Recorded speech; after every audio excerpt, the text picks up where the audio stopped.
I love the idea of sort of starting from scratch and how this all comes together. And we know that, over at Tracks, the warehouse near Titan Towers in Stanford, we know that Dory Funk is going to be one of the first guys who helps run what I guess is called the Funkin' Dojo. But Yeah. why Dory? Why does Dory get the nod here? Why not? Well, I'm just saying, why him over someone else? Is it relationship? Is it Oh, well, I trusted him. right? And he was fundamentally sound. My God, Conrad, he was one of the best workers in the history of wrestling. I think nobody's going to disagree with that. And so getting him there and with his experience, his maturity, and his fundamental soundness was a no-brainer to me. I mean, I thought we were lucky to have him. So Junior was just really terrific there. And, he butted heads with Tom a few times because they're coaches. They have their own way of communicating and their own priorities, their list of priorities. But it was never anything we didn't overcome. But, they'd butt heads occasionally. But that's part of it.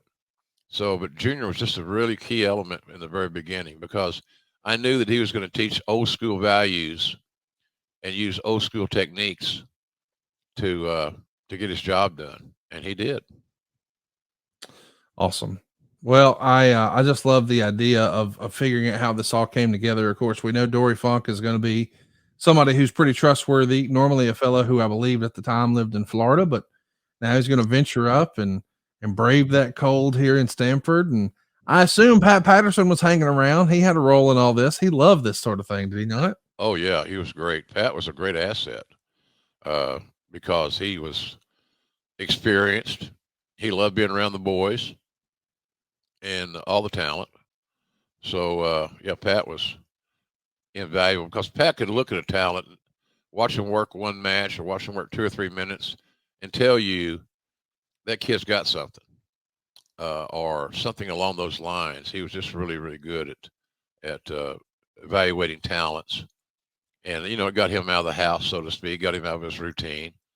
Because for a long time, Pat and Bruce were they were a pair, and they worked together as a pair, and so this gave Pat something new to do, and Bruce also helped a lot.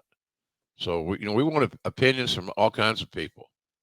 And with the office politics as they were, the more you get people to buy into your concept, the more likely the concept was going to have to more chances the concept was going to have to be successful because everybody's got well, this guy's not going to get over. He's too fat, he's too short, he's too tall, he's too whatever.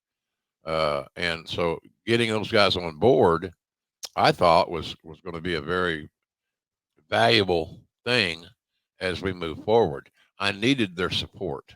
I needed them to pitch in and help and evaluate some of these kids. And everybody involved did a good job.